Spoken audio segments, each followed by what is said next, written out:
Hi, I'm Hal Roberts. This is Bridge City News. Here's some of the top stories we've been following. Police in Lethbridge have launched an investigation into the disappearance of a mother and a 3-year-old boy who went missing along the Oldman River. A new poll says parents want to be involved in their children's decision to change their gender identity and pronouns at school. Brian Lilly will have the details. And 6 Lethbridge paddlers brought home some serious hardware from the World Dragon Boat Racing Championships in Thailand. Your nation, your province, your southern Alberta. From the heart of Lethbridge, it's Bridge City News with Hal Roberts. Thanks so much for joining us. The investigation into a missing 3-year-old boy and his mother continues in Lethbridge. The pair had gone rafting on a river and were reported missing on Monday. BCN's Angela Stewart has more now on their disappearance. They were on the hunt for amylite, a rare gemstone that can only be found in Alberta, while out rafting with her boyfriend when 38-year-old Sheena M. Pringham and her 3-year-old son Atreyu went missing. Police say it was a family member who reported the mother and son missing Monday after they had been speaking with M. Pringham over text, but then lost contact. On August 27th, the mother sent a text saying she and her son, along with her boyfriend, had gone floating down the river and were running out of food and water. She had asked the family member to come pick them up south of Lethbridge, but wasn't sure what river they were on or their exact location. The following day, the family member stated they got another text from the mother indicating that her phone had died, but they still needed a ride. The text also stated she would call her relative around 3 in the afternoon, but hasn't heard from her since. Police say they are unsure what day the river float started, when they got in the water, or what river they were on. They add search efforts are being focused south of the city along the Oldman River, as that is where amylite is likely found. Investigators also checked in at the mother and son's last known address in Staveley, which turned out to be unsuccessful. Right now, officials say there is no evidence to suggest the pair are in Lethbridge. Anyone who has seen or know of their whereabouts is being asked to contact police. The investigation is ongoing. The Lethbridge Police Service, along with the RCMP, are working out the next steps. For Bridge City News, I'm Angela Stewart. RCMP in Claresholm say a 24-year-old woman from London, Ontario died following a plane crash in a field northeast of the Claresholm airport. Police say the incident occurred Monday night around 7:30. The woman was the lone occupant on board the aircraft. The file has now been transferred to Transport Canada to investigate the cause of the crash. Police in Fort Macleod are investigating an incident in which a pride flag was burned at Centennial Park. It was the second incident on August the 26th targeting events hosted by the Fort Macleod Pride Committee. Earlier in the day, a smoke bomb was set off at a drag queen event inside of the Empress Theatre. 2 underage suspects were arrested in connection with that incident. Others are still being sought in this investigation. Police are asking for witnesses to come forward by calling Crime Stoppers at 1-800-222-8477. Police in Montreal say they have ruled out that a fire which killed 7 people in Old Montreal last March was an accident. Officials are now investigating the deadly blaze as a crime.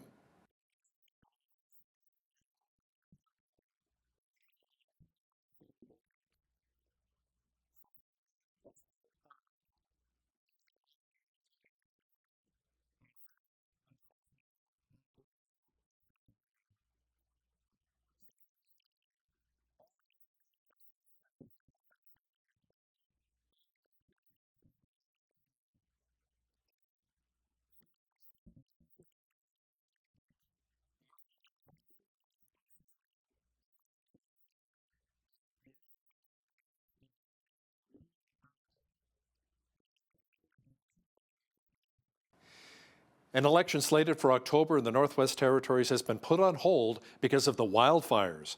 Officials say tens of thousands of residents have had to flee Yellowknife because of the blazes.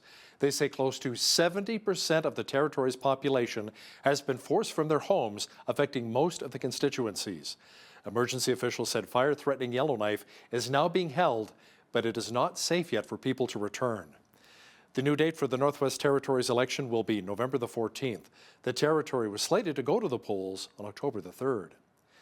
Many parts of Canada have experienced hot and dry conditions so far this summer. There's still so many wildfires burning, not only in the territories, but also here in Alberta and in British Columbia. As for the current dry conditions, a number of BC homeowners are now turning to grass paint amid the drought and lawn watering restrictions which are currently in place. We're just out here, we're painting basically the brown grass green. We're using an all biodegradable, non-toxic grass paint. It's all eco-friendly, environmentally friendly, kids safe, pet safe, kind of all the above. So I work with the customer to try to choose the shade of green that they like. So you can kind of do anything from a really darker green to all the way to like a more of a lighter green, kind of whatever the homeowner's preferences are. So with that, we just kind of mix it into our backpack sprayer, and then from there, we shake it up sort of thing, and then we just start applying it with the backpack sprayer onto the lawn. It might be usually like a couple of hours, give or take, but it's relatively cost effective. Like on the average residential house, you get probably like $200 to $250, give or take. That's not a bad idea. Well, it was hot and sunny again today here in Lethbridge. Jeanette Roche is now with a quick peek at the forecast. Jeanette, we may see a bit of a reprieve, however, on Wednesday as the rain clouds may be moving into our area. Yeah, I'd actually even say a drastic reprieve, Hal, because we are looking at an 18-degree difference from today to tomorrow. So we're going from 33 for our high today to only a high of 15 degrees on Wednesday, and then add to that periods of rain plus some gusty winds up to 50 kilometers per hour. So it's going to be a bit of a wet, chilly one compared to what we have been used to. What a difference one day could make. I'll be back later in the show to tell you the rest of the week is shaping up. And by the way, we haven't quite seen the end of those 30-plus degree temperatures. Well, thanks so much, Jeanette. Federal Conservative leader Pierre Poilievre attacked the Trudeau government on the current cost of living crisis.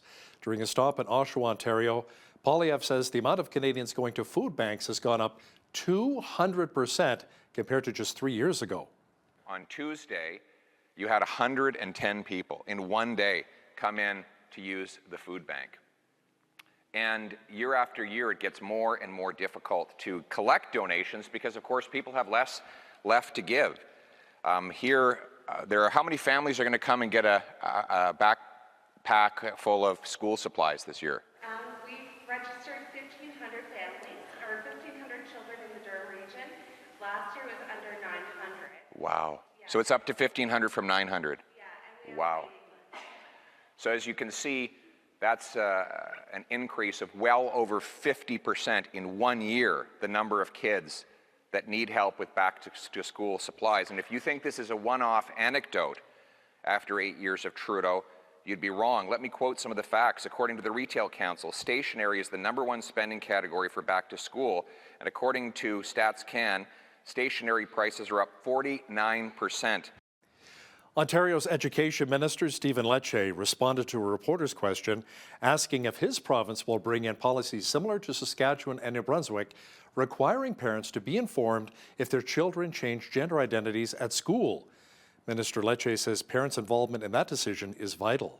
Look, I think it's important to note that every school must be safe for every child. I think we understand, though, that parents, must be fully involved and fully aware of what's happening in the life of their children.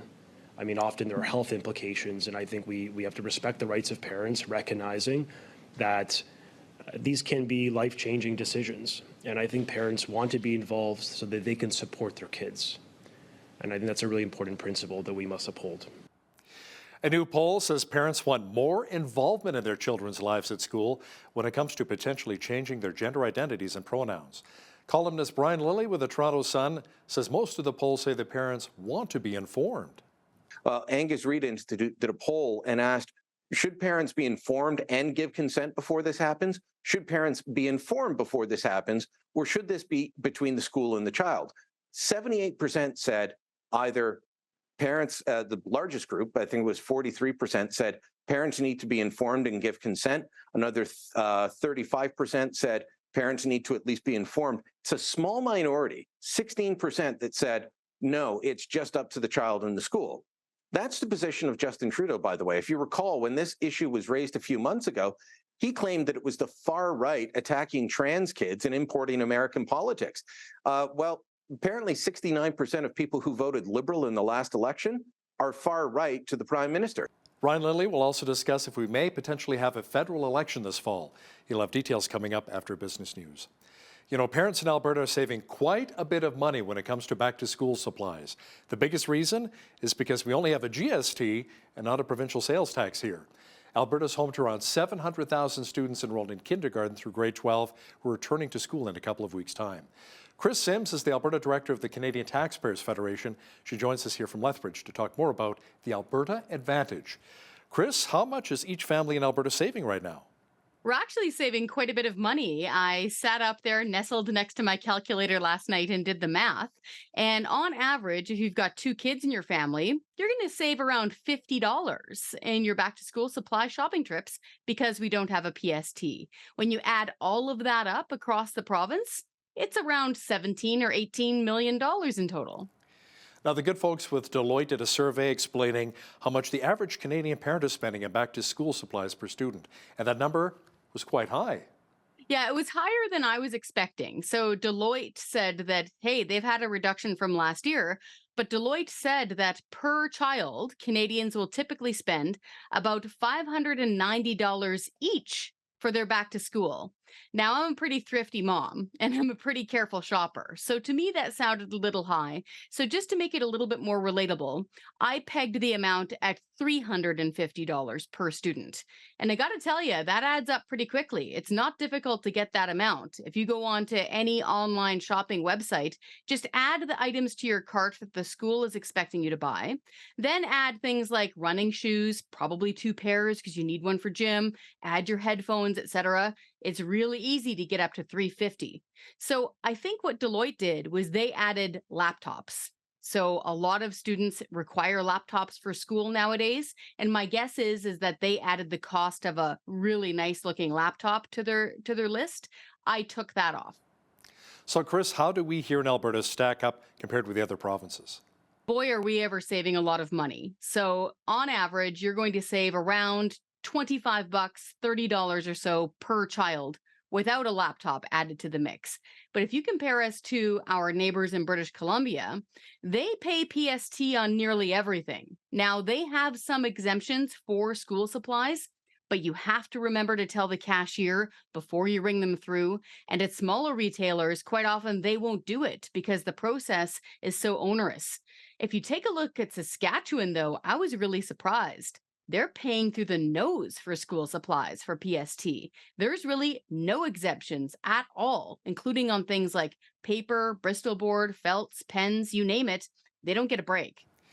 Thanks so much, Chris. That was Chris Sims, Alberta Director of the Canadian Taxpayers Federation, joining us from here in Lethbridge.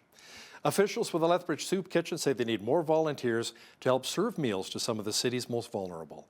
Bill Ginther, the Executive Director of the Soup Kitchen, says they've seen an increase in people using their services and they don't have enough volunteers to help meet the demand. We keep increasing, or we see an increase in the number of people that are coming to eat. It does slow down a little bit in summer, but what also happens in summer is, like you and me, people like to be away on vacation. And that happens. So what happens quite frequently is we'll have teams that are signed up regularly, maybe once a month or even once a week. If it seems that if 1 or 2 of them are away, the rest feel that they can't come either. So we'll have people cancel out within a few hours or a day before, saying our team of 10 won't be able to come this month. Ginther says they need about 8 to 10 people to serve meals and have only been getting around 3 to 4. If you can volunteer, you're asked to reach out to the Lethbridge Soup Kitchen directly. 6 Lethbridge paddlers did their country very proud earlier this month, earning lots of medals in the IDBF World Dragon Boat Racing Championships in Thailand. Video journalist Micah Quinn caught up with a few of the winners at Henderson Lake to chat about the recent success.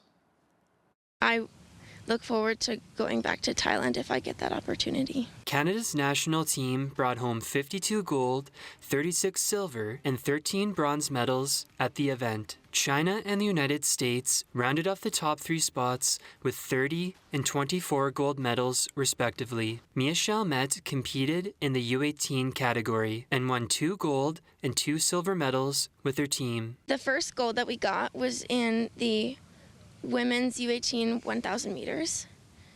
And then after that one was the 2,000 meters, which we received silver behind the U.S. And then the third race was the 200 meters, which we again received silver behind the U.S. And then the last race the races that I'm personally most proud of because I love 500 meters. They're my favorite race. We did get gold for that one. Linda Gilbert also brought home several medals under the senior C level. Gilbert says the training in Lethbridge to prepare for the championships was top-notch and allowed the team to compete at a high level during this year's games. I also have a team coach out in Pickering, Ontario that I've been working with, and that's been helpful as well. So without their guidance, I definitely would have not been able to get where I was at and where I wanted to be.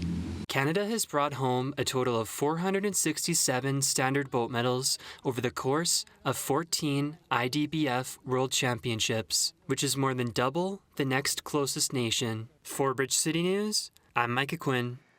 Congratulations going out to our paddlers. If you gaze out into the night sky on August the 30th, you may be able to view the blue moon. Now, the incredible part about the sighting is that you will also see Saturn, which will be right alongside the moon. Tom Anderson, the president of the Lethbridge Astronomy Society, explains why it's called a blue moon. A blue moon is the second time when you have a full moon in a single calendar month. So to kind of summarize what's been going on in August, we had a full moon August 1st. We're going to have another one tomorrow on the 30th. So we've got 2 full moons in 1 month. That is what they call a blue moon. A blue moon, when you see it in the sky, does not necessarily look blue. The only reason it would look blue is because there's something going on in the atmosphere that's a little unusual, maybe some smoke or whatever. But most of the time, a blue moon looks pretty much the same color as any other moon.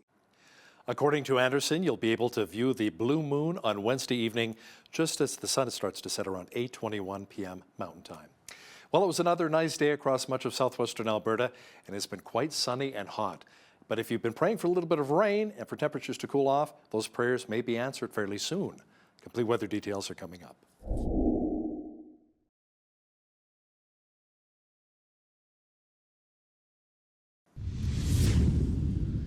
It was another gorgeous day to head out to Waterton or maybe Stafford Lake. Lots of sunshine and hot.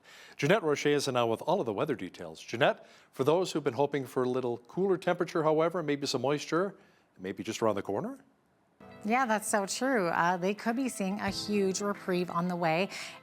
But just for a brief point in time, we're looking at only a high of 15 degrees on Wednesday. So we're seeing that drop in temperature of 18 degrees from 33 today down to 15. Looking also at periods of rain and gusty winds. As we get into Thursday, though, that's where we're going to see that temperature jump up again to 22 degrees on Thursday. Friday, high of 25 degrees.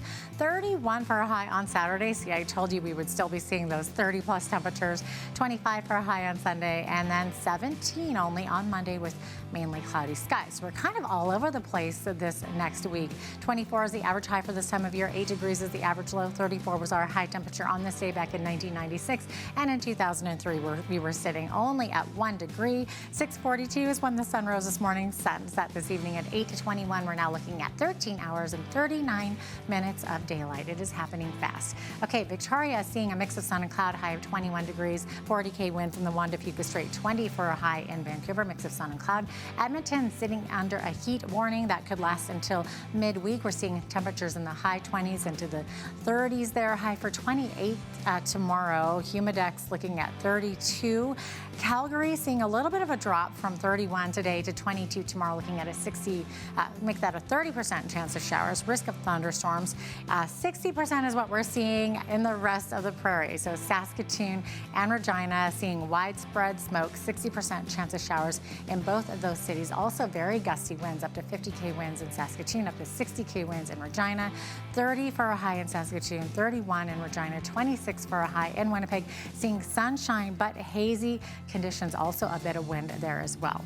As we get into central Canada, 60% chance of showers in both Toronto and Ottawa. Seeing a high of 20 in Toronto, 18 for a high in Ottawa, 20 as well for a high in Montreal. Montreal also seeing shower activity. Okay, there is a special weather statement in effect across across Atlantic Canada in the form of rainfall. So what's happening is we are tracking this weather disturbance across from the north to the south and the west to the east. So it is really, it's unrelated to Hurricane Franklin. But what we're seeing is central and southern New Brunswick. We're looking at 30 to 50 millimeters of rain, 21 for a high in Fredericton, Halifax. So across Nova Scotia, they're under a rainfall warning as well, seeing 40 to 80 millimeters of rain from Wednesday, this evening actually, until Wednesday, 23 for a high there. 22 for a high in Charlottetown. Charlottetown also seeing that heavy rainfall across PEI. 22 in St. John's. St. John's only seeing 2 to 4 millimeters of rain beginning in the afternoon. More sunshine in the morning though. So there you have it. That is your forecast. Farmers in British Columbia say they're increasingly concerned about the impact of extreme weather on food production.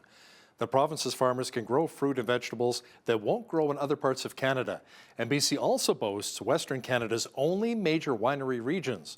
But in the past few years, BC farmers have suffered through drought, extreme heat, flooding, and fires. These disasters have resulted in crop failures, livestock losses, and widespread damage to farmland and infrastructure. Some farmers say they're worried about what the coming years will bring and add their industry will need increased government support to prepare for future natural disasters.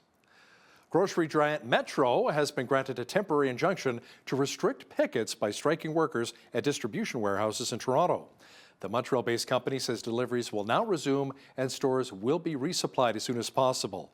More than 3,700 workers at 27 Metro stores in the Greater Toronto Area have been on strike since July 29th after rejecting their first tentative agreement. The order restricts the pickets from blocking or delaying access to multiple Metro distribution centers and corporate offices, but allows workers to delay delivery vehicles for up to 5 minutes. Amazon has been quietly raising the amount some customers must spend on its site to receive free shipping. To qualify for no-cost deliveries, some Amazon customers who don't have Prime memberships now have to spend $35. That is up from the previous $25. A company spokesperson says the company is testing the new qualification, which was first reported by the blog E-Commerce Bytes. The change doesn't impact Prime members who pay $14.99 a month or $139 a year for free shipping and other perks. The consumer education website Consumer World said that for now, the new $35 minimum seems to apply to customers based on where they live. All 28 vehicle assembly lines at Toyota's 14 auto plants in Japan have shut down. There's a problem with its computer system that deals with incoming auto parts. The Japanese automaker said it doesn't believe the issue was caused by a cyber attack, but the cause was still under investigation. It's unclear when the lines will be back up and running. Toyota declined to say what models being produced might be affected.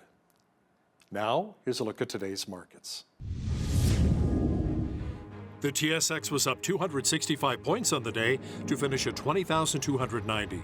The Dow was up 292 points to 34,852.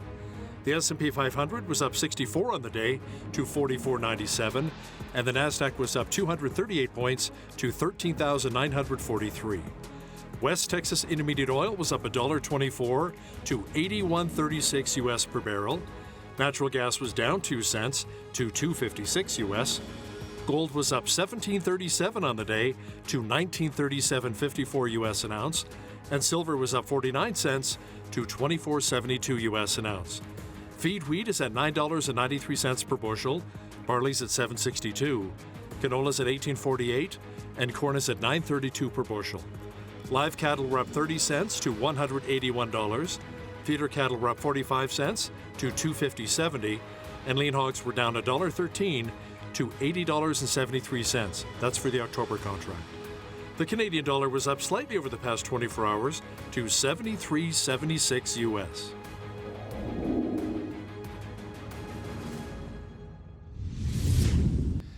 We have some breaking news for you. The mother and son who were reported missing earlier have been safely located.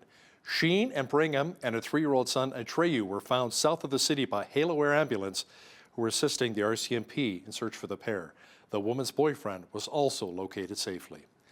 A new poll says Canadian parents want to be involved and have more of a say if a child decides to change their identity and pronoun at school. That's according to reporter Brian Lilly. We'll have more details for us momentarily. Listen, if you see news happening in your community, be sure to drop us an email at info@bridgecitynews.ca.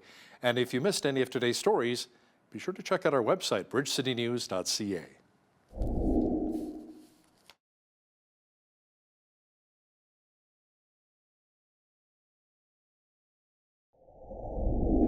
Alberta Premier Daniel Smith is now challenging Justin Trudeau's Environment Minister to take on China the way he apparently takes on provinces. Now, to chat about this in more detail is political reporter and Sun columnist Brian Lilly, who joins us once again from Toronto. Brian, what is Premier Smith saying to Minister Stephen Guilbeault?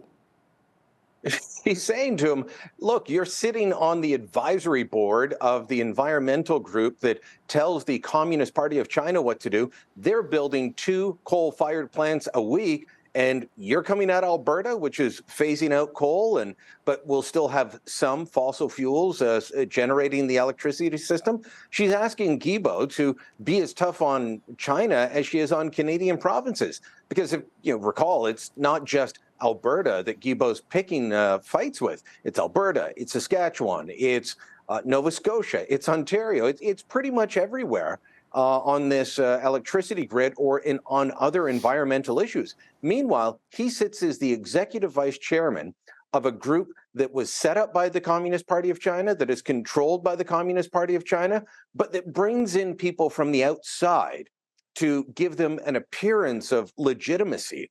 And that's what he's doing here. Now, some people have pointed out, oh, yes, but Peter Kent sat on that years ago when he was Stephen Harper's environment minister. Sure, perhaps. But guess what? We didn't have China kidnapping our citizens back then, engaging in economic warfare over crops like canola or pork. We didn't have them interfering in our elections or setting up secret police stations to intimidate Chinese Canadians. So things have changed dramatically. And for Guilbeault to lecture the rest of the country on reducing climate emissions as he flies to China to advise a government that builds 2 coal plants a week, Smith is onto something. She's absolutely right to call Guilbeault out, but don't expect him to raise his voice in China. Brian, a recent cross-Canada poll finds the vast majority of Canadians believe that parents should be informed before a school changes a student's name, gender, or pronouns. Brian, how did we even reach this point?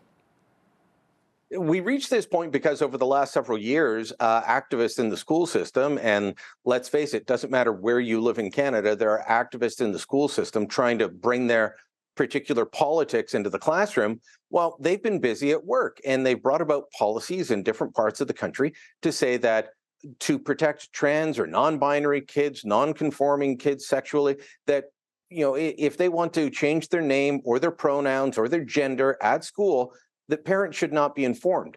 The biggest school board in the country, the Toronto District School Board, has perhaps the most strident policy I've seen on this. It says, regardless of age, you cannot inform the parents unless the student says so. So imagine a 4-year-old says, oh, I'm a boy, but I think I'm a girl now. I want to be called, girl's name. I want to be recognized as girl. They're 4. Should we tell your mom and dad? No, don't tell mom and dad. That's it. End of discussion. They now give the child a girl's name. They treat them as a girl. They change their pronouns. All of this happens, and the parents don't know. This is not a good position. They claim that it's to protect children, but that guiding principle that says, well, we can't tell parents, that makes the assumption that all parents are abusive rather than loving and supportive of their children. So New Brunswick Premier Blaine Higgs was the first, then Saskatchewan's Scott Moe. Right. Now the Ford government in Ontario has said, we believe parents need to be informed, fully aware, is what Education Minister Stephen Lecce said here the other day. Angus Reid Institute did a poll and asked, should parents be informed and give consent before this happens? Should parents be informed before this happens? Or should this be between the school and the child? 78% said either parents, the largest group, I think it was 43%, said parents need to be informed and give consent. Another 35% said parents need to at least be informed. It's a small minority, 16%, that said, no, it's just up to the child and the school. That's the position of Justin Trudeau, by the way. If you recall, when this issue was raised a few months ago, he claimed that it was the far right attacking trans kids and importing American politics. Well, apparently 69% of people who voted Liberal in the last election are far right to the Prime Minister, because that's how many people who voted Liberal in the last election said support this policy. The majority of New Democrats support the policy. The majority in every age group support this policy of informing parents. But there's a small group, they've been active, and now school boards, or I guess provincial governments, are having to push back. But depending on where you live, the rules are going to be different over how much authority the province has over the school boards and policies they may insert. So it's going to be an interesting time watching this play out, Hal. Absolutely, Brian. And you know, a lot of the critics who say that the parents should not be involved, they say it's for their child's own protection between the school, the teachers, and the child. That's a big reason why. Yeah, look, if you're going to be keeping secrets from parents about their own children, you better have a good reason. Obviously, there's going to be some parents who are abusive. Schools and school officials say they already have policies for dealing with that because they might know that a certain child, they live in a home where abuse happens, physical abuse or different kinds, and they have procedures in place for dealing with those situations. And you can call in school psychologists, you can call in children's aid, all these things. But assuming that every parent is going to be abusive to their child, that's not a good place to be. That's not a good place to start from. This is the wrong policy, but it's good that the provinces are starting to push back and say, no, parents need to be involved. Brian, the Trudeau government held a big cabinet retreat in Prince Edward Island recently. It was mainly focused on housing and affordability. What's the latest polling showing and where Canadians are really parking their vote right now? Well, I think due to the housing issue and affordability, they're starting to look elsewhere because they're not satisfied. This is a trend that we've talked about for a couple of months now. You remember back to the end of May, I was saying, look, the polls right now would give us the same result that we have now. But polls change. Remember that, everyone cheering that the Conservatives are out in front, if that's where you're at. Remember, polls can change because a few months ago it wasn't like this. But it's been steady since the end of May, moving in the direction of Pierre Poilievre and the Conservatives. They now lead in every jurisdiction, every region, except Quebec. The Liberals are in third in some places, including with key demographics. The Liberals are now in third with voters between the ages of 18 and 29 and between the ages of 30 and 45. So that is a major shift for Liberal support. The Conservatives are in first with those demographic groups, the NDP in second, and the Liberals in third in the low to mid-20s. That's got to sting for Justin Trudeau. Every demographic group is leaning more towards the Conservatives than the Liberals at this point. And so I think housing has a lot to do with it. I think of the affordability crisis and the fact that this government seems to be out of touch, doing TikTok videos and social media videos about going for a lobster roll while they're off in picturesque Prince Edward Island. And Canadians are looking at the price of basic foods and wondering why the government declared inflation was over. You know, Brian, many political pundits say we won't see an election until at least 2025 or whenever NDP leader Jagmeet Singh decides to pull the plug on the coalition. Now, could that come sooner rather than later? I'm not one of those that says we won't see an election. When it's a minority parliament, you never know. There'd been some speculation that Trudeau might try and go at as early as September.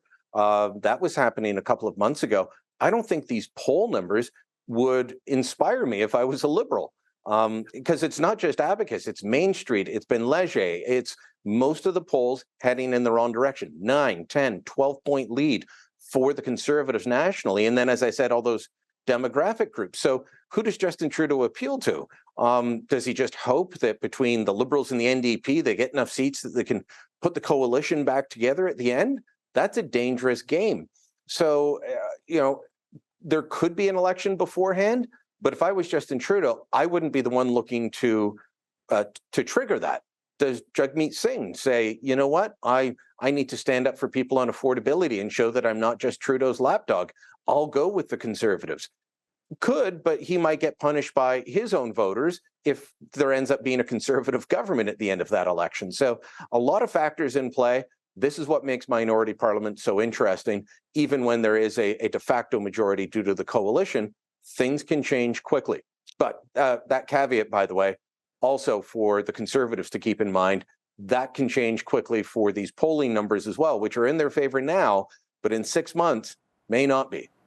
You know, we've seen a lot of the rallies, Brian, with Pierre Poilievre, where hundreds and sometimes even thousands of people attend.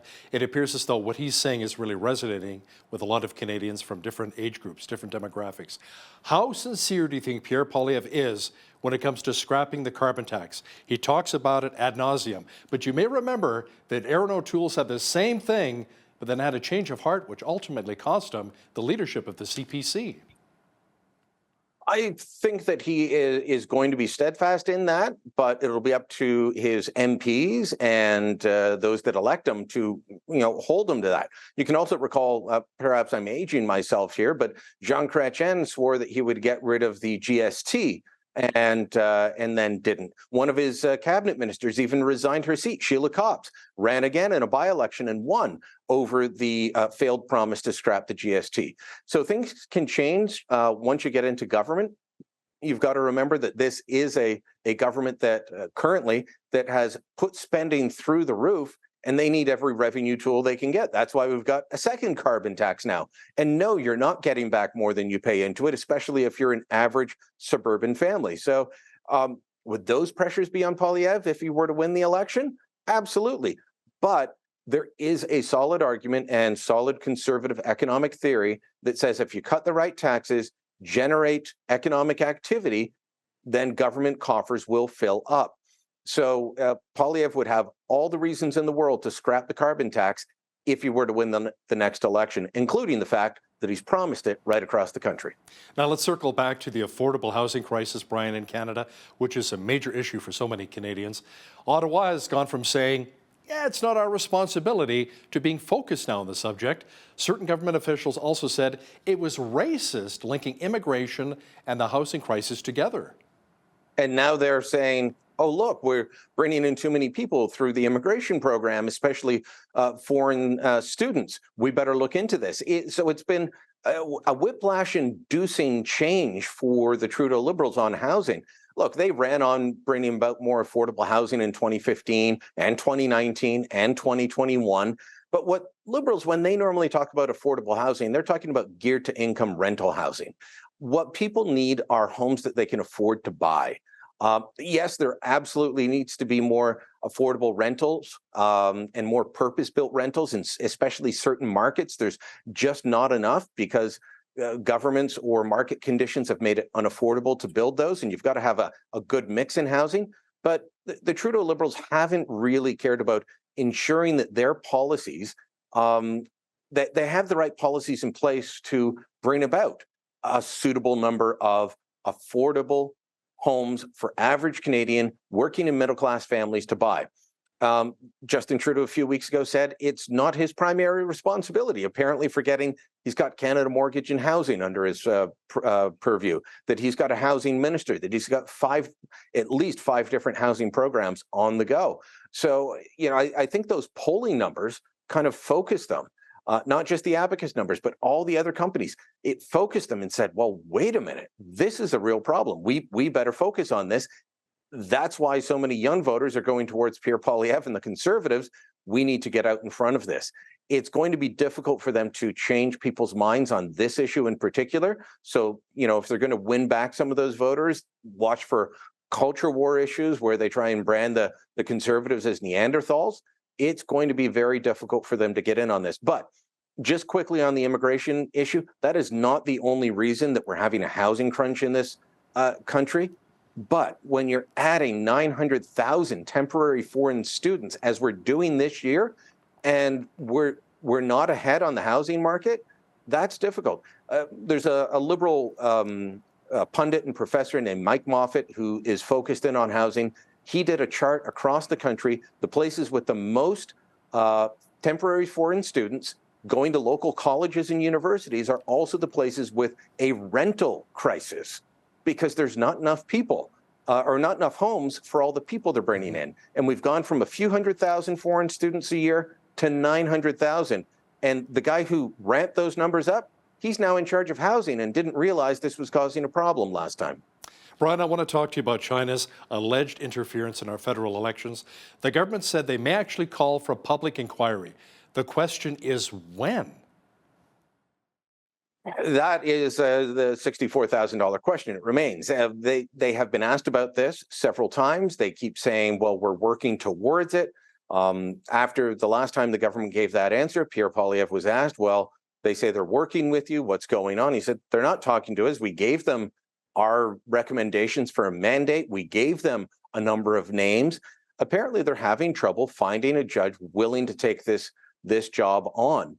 I mean, is that reality, or is that liberal spin still trying to say, well, the Conservatives and the media created a toxic environment around David Johnston? Well, as long as you're not finding the next judge isn't a member of the Trudeau Foundation and a skiing buddy with the Trudeau family and someone who's bragged over 2 decades at least of how close they are with the government, well, then we'll be fine. Find someone who's competent.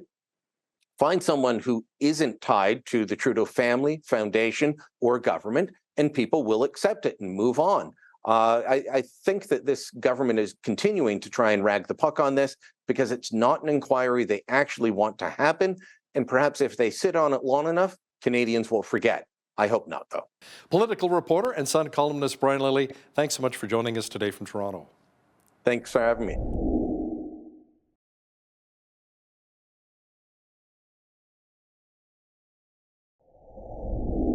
The film industry here in Alberta keeps building a following, but that's not without the hard work of those within our province who continue to advocate for more TV and film productions. And why not? Alberta has incredible backdrops with our beautiful Rocky Mountains, the foothills, along with our spectacular towns and cities. You don't have to look much further than southwestern Alberta and the town of Fort Macleod, which has had a number of productions shot there, including Ghostbusters. Now, to talk about more about what Alberta has to offer is University of Lethbridge professor Derek Olson, Brock Skretting of Keep Alberta Rolling, and award-winning director Scott Sikma. Gentlemen, welcome to Bridge City News. Thank you. Derek, let's begin with you. TV and films are so popular that more and more people are signing up for your cinematography course at the University of Lethbridge. How did this course come to be? Well, I mean, I've been at the University of Lethbridge since around 2000 and 2007. I'm actually an alum of the University of Lethbridge as well. So I finished my degree about 20 years ago. And when I was a student here, there wasn't a film program. There was a multimedia program, was brand new, and they did a little bit of video work, and that's sort of where I started. When I went away to finish my master's degree, I always had it in my mind to be able to come back and sort of grow some of the curriculum offerings here at the University of Lethbridge and teach students more about how to make films. So when your students enroll in the program, is it all about the storytelling or more about maybe the production side of things, such as learning the low angle and depth of field shots? Well, I mean, there's lots of different courses that I teach, and there's lots of other faculty at the university that also contribute to a really broad-based kind of approach to the film industry and to the media industry more broadly. But really, it touches more of what I teach is on the storytelling side of things, and not really into a lot of the technical stuff. But it is a really good balance between the creative side of things and preparing people with the skills-based training. Yeah, you need a good storyline, absolutely, to sell a film or a TV series. Brock Skretting is one of your former students and is succeeding in the industry. Brock, what is your biggest takeaway from the program at the U of L? Yeah, I think it just it lays the foundation for success in a number of ways. I think you see the convergence of different types of narrative filmmaking and video game production, AR, VR, all types of different things. All of those are based on story and based on a wide range of technical skills. So it gives you a little bit of taste of everything, and then you kind of get to pick which direction you want to start to specialize in afterward. So it really sets you up with that foundation so that you can go into your career on good footing, and then make decisions onto which area most interests or most fits your skills. So Brock, one of the more important parts of post-secondary education is that true and meaningful connection the student can make. Can you talk about the opportunity to collaborate on projects and how it led to your success in building your career in the film and TV industry? Yeah, I think I mean I'll say Derek's on the he's on the line, so I'll just tell a bit about narrative production class that we took back in U of L. We we would make these short films, and I just remember it takes a lot of effort and a lot of time to put these productions together, even at a student level. So he was an extremely patient and helpful and knowledgeable professor that he really, it didn't matter what time of day or what the actual schedule of the classes were, he would help out not just myself but all the students. So I've always been grateful for that, and I take that experience with me into the industry as I work, for sure. That's great. Now, Scott, you're an award-winning director. Can you chit-chat a bit about the mentorship that you received that led to where you are now? So it actually it came at like a last-minute thing, and it was great. Derek was directing a feature film while I was in school there.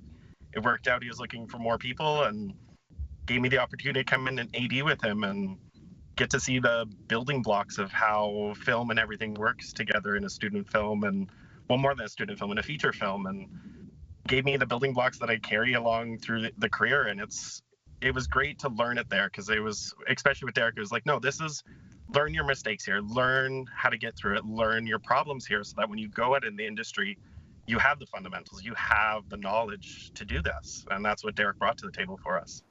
So Scott, what are some of the other bigger productions you've been involved with? I've been all over, from following Christopher Nolan with Interstellar. I just finished first ADing for director Walter Hill doing Dead for a Dollar. I'm signed to do his next feature film as well. I can't say anything about it yet, but I'm signed for that one. And it's great. I've been working with A-list actors all over the world. I went down all over the States and Europe and Canada, and it's just go, go, go. And I'm very much a motto of, I just keep kicking doors as I go, and people say no to me, and I'll swamp their office with resumes, every single desk. I don't care. I love this industry, and it's got me where I am, and it's up from here. It's, again, I'm signed for directing another Christmas movie, directing another summer romance, and Hallmark's been really great for those things, and it's been bringing me all over. I love everything from the A-list movies down to the C-list and D-list.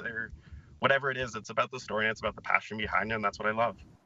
Quite the adventures here. Now, can you talk about what you needed to learn as a student to really connect with the viewer through storytelling? It was learning those fundamentals, and that's especially with Derek's narrative classes and script buildings. It was learning your start, your middle, your finish, learning your big whale, how the story all comes together, and it's teaching us how to allow our actors to be actors. At the end of the day, I'm a director, but I'm just there to push and pull them in the right direction. It's up to them to bring it, and that was a huge thing that Derek showed us, is let them do their jobs, let them be who they are, and that's how you're going to succeed. Now, Derek, you have your own accolades in the film industry, and it's not an easy industry to be in. Now, can you talk about how you've seen students supported and encouraged to pursue their career and passion in film? I think you're right. Yeah, it is a very challenging industry to be in. There's a lot of ups and downs, a lot of starts and stops in the industry, and I think that's one of the benefits of having a post-secondary environment to learn in, because it allows you to create those connections with your fellow students and with your professors, and when you bring people in from the industry to visit with the students, and it's that network that helps to provide opportunities and to point people in the next direction. We're doing a show over here, to be able to connect with people, and I mean, one of the things that I tell my students a lot, especially early on, is that a reputation is difficult to build and difficult to earn. It's incredibly easy to lose.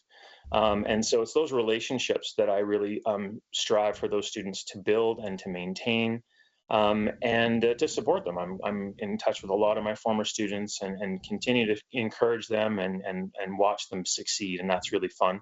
And get an opportunity like this to even just visit with them again and see all the success that they've been having. You can be like a proud papa, that's my girl, that's my boy right there, Derek, as a professor in film studies, how do you feel students can be kept from really falling through the cracks and maybe losing motivation?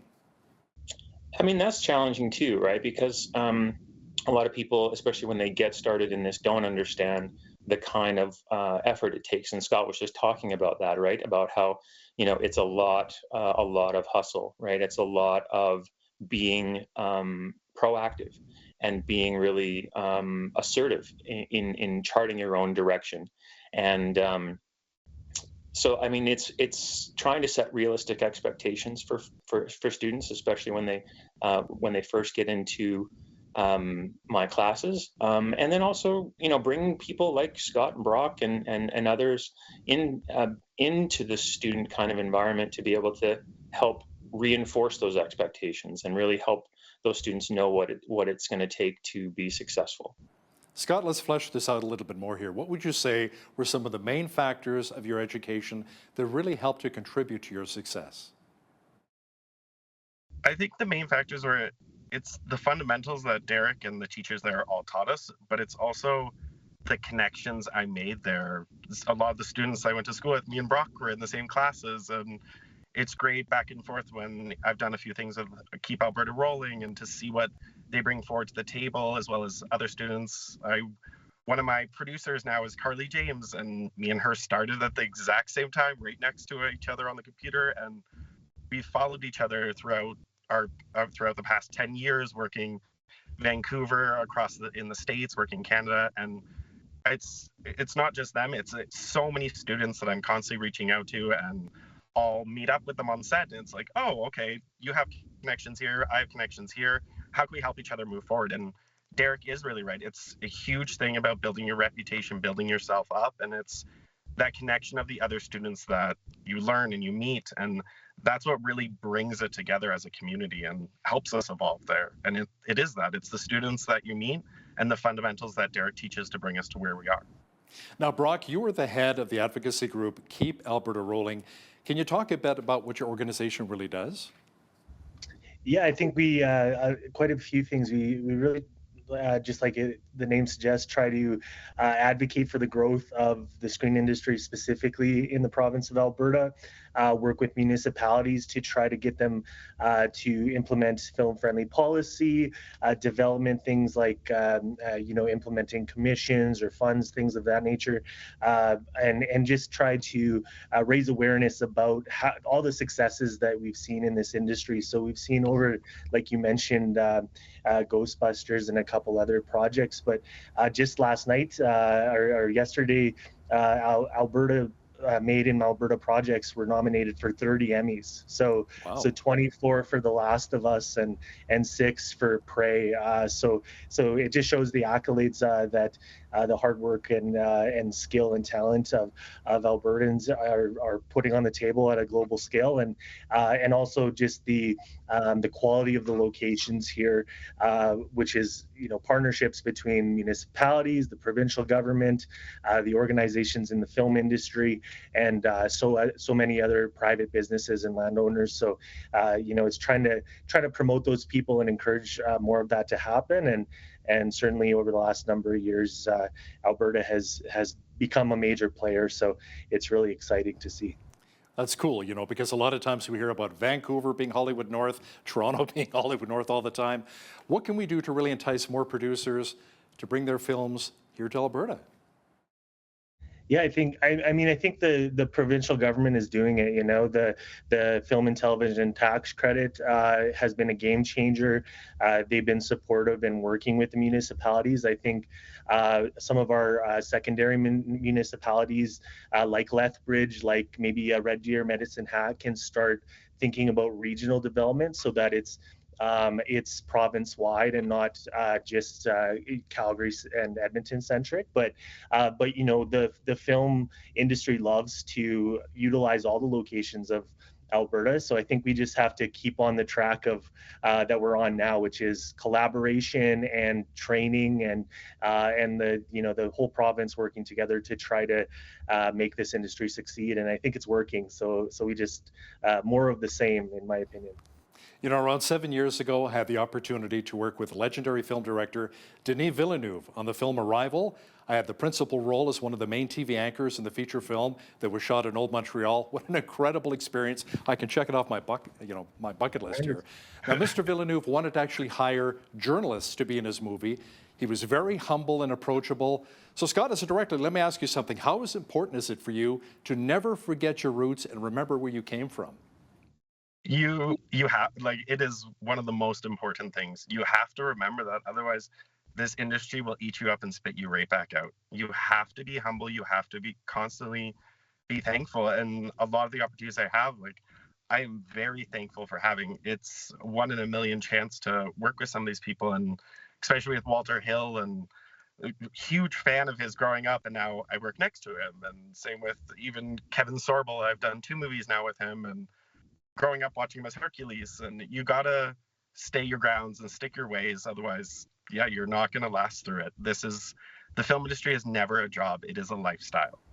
And busy too. I remember Denis Villeneuve said to me after I was done shooting my scene, listen, Hal, I got to split. I got to go to Istanbul, Turkey to shoot the new Blade Runner movie with Ryan Gosling and Harrison Ford. I'm like, what? And he left that same day. It was just incredible.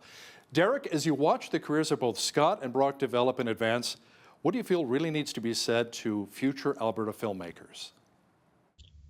I think one of the things that I would say, and Brock and Scott are a great example of this, is that it's a possibility, right? I think that's the thing, especially growing up in Southern Alberta myself, not really realizing that the film industry was accessible. It was something that was a possibility, right? And that's one of the great things that a post-secondary education can do. It opens up doors, it opens up possibilities, and I think that that's what I would say. It would be like, if this is something that's really of interest to you, there's so many different ways to get involved in this industry. Being able to have a well-rounded foundation and a post-secondary advanced education kind of environment is great, but there's lots of other ways to get involved in the industry. And again, Brock talks a lot about those in his advocacy, and there's lots of different ways to be involved and to really learn that this is it's a valuable part of our society. It's an incredible part of our economy. And this is a really bright time in the film industry right now in our province. Derek Olson is a professor at the University of Lethbridge. Brock Skretting is with Keep Alberta Rolling, and Scott Sikma is an award-winning director. Gentlemen, thanks so much for joining us today. Thanks for having us. So much. On behalf of all of us here at Bridge City News, I'm Hal Roberts. God bless and thanks for watching.